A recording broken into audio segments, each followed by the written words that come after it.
in the heart of an ancient moonlit forest where shadows danced and the wind whispered tales of dread. Picture, if you will, the eerie tranquility of a woodland shrouded in mystery. A realm where time seems to stand still, and the only sounds are the rustling of leaves, the nocturnal serenade of the crickets, and the ominous whispers of the wind. This is no ordinary forest, but a place steeped in legend and lore. In the heart of the darkness, spectral wolves roam, their phantom forms barely discernible against the moonlit canvas of the night.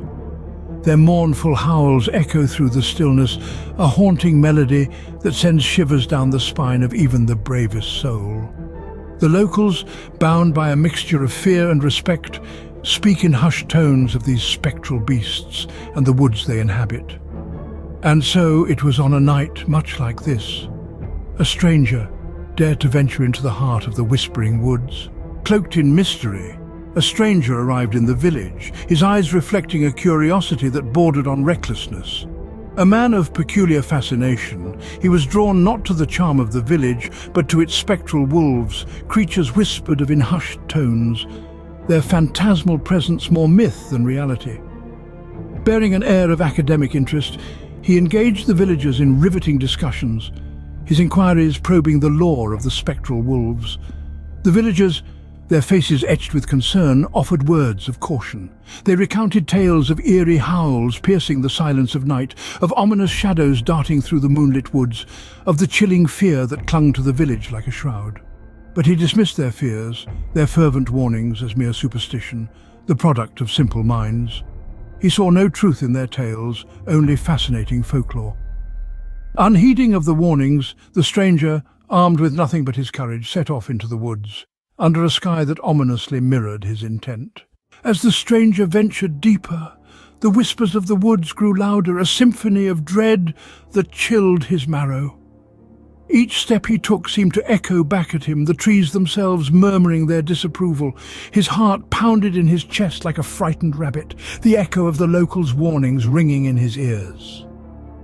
Then he saw them, the spectral wolves. They emerged from the shadows, their forms shimmering in the moonlight, a sight of ethereal beauty, yet filled with an ominous presence. Their eyes, glowing with an otherworldly radiance, seemed to pierce his very soul. The stranger was struck by their majesty, but also by a primal fear that wrapped around him like a shroud. The air grew colder, the whispering woods fell silent. He could hear his own heartbeat, deafening in the quiet. He stood rooted to the spot, his breath coming in ragged gasps. Frozen in terror, he could only watch as the spectral wolves circled him, their eyes glowing with an otherworldly light. In the chilling silence that followed, the stranger and the wolves locked eyes, a primal understanding passing between them. The stranger stood frozen, his heart pounding like a drum in the deafening quiet of the woods. The wolves, their eyes glowing like embers in the darkness, watched him with a predatory stillness that seemed to stretch into eternity. The stranger's mind raced as he took in the circle of wolves around him. This was no random encounter. This was a hunt. His breath hitched as the cruel reality of his situation sank in. He'd been warned about the whispering woods, about the beasts that roamed here, but he had dismissed it all as mere superstition.